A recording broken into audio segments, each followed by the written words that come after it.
नमस्कार, मैं दिगंबर सिंह और आप देख रहे हैं आपका अपना बिहारी खबर।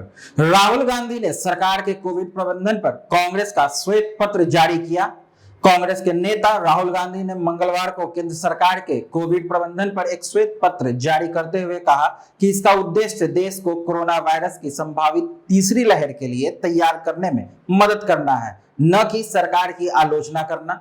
राहुल गांधी ने वर्चुअल प्रेस कॉन्फ्रेंस में यह भी कहा है कि सारा देश जानता है कि कोविड-19 की तीसरी लहर आने वाली है और हम सरकार से इसके लिए तैयारी करने का अनुरोध करते हैं। यह स्पष्ट है कि कोविड की पहली और दूसरी लहर का प्रबंधन पर्याप्त नहीं था और हमने इसके कारणों को ही बताने की कोशिश की है। उन्होंने आगे ये कहा है कि कोविड से लड़ने के लिए एकमात्र उपाय टीकाकरण है, इसलिए टीकाकरण के काम को युद्ध स्तर पर और एक मिशन के रूप में किया जाना चाहिए। सरकार को सभी राज्यों के साथ समान रूप से कोविड-19 टीकाकरण के लिए व्यवहार करना चाहिए। उन्हें भाजपा या विपक्षी राज्यों के रूप में नहीं देखा जाना चाहिए।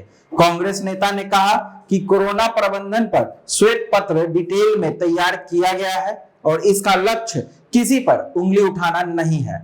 इसका लक्ष्य ये नहीं है कि सरकार ने कुछ गलत किया, बल्कि हम गलती की तरफ इशारा इसलिए कर रहे हैं क्योंकि हम जानते हैं कि आने वाले समय में इन गलतियों को ठीक करना होगा। उन्होंने कहा कि पूरा देश जानता है कि दूसरी लहर से पहले हमारे वैज्ञानिकों और डॉक्टरों ने इसको लेकर सचेत किया था। उस समय सरकार को जो कदम उठाने चाहिए थे वे नहीं उठाए, जिसके कारण पूरे देश को दूसरी लहर का असर सहना पड़ा। राहुल ने आगे कहा कि आज हम फिर से वहीं खड़े हैं। पूरा देश जानता है कि तीसरी लहर आने वाली है। वायरस म्यूटेंट कर रहा है और तीसरी लहर आएगी ही। इसलिए हम एक बार फिर कह रहे हैं कि सरकार को तीसरी लहर को लेकर पूरी तैयारी करनी चाहिए। जो काम और जिन आवश्यकताओं की पूर्ति दूसरी लहर में नहीं की गई, वो सभी काम तीसरी लहर में बिल्कुल किए जाने चाहिए, चाहे वह हॉस्पिटल बेड्स की आवश्यकता हो या फिर इंफ्रास्ट्रक्चर, ऑक्सीजन, दवाइयों की आवश्यकता हो। ऐसी और खास खबरों के लिए आप हमसे जुड़े रहें। बिहारी खबर के फेसबुक पेज और यूट्यूब चैनल को लाइक, शेयर और सब्सक्राइब करना ना भूलें।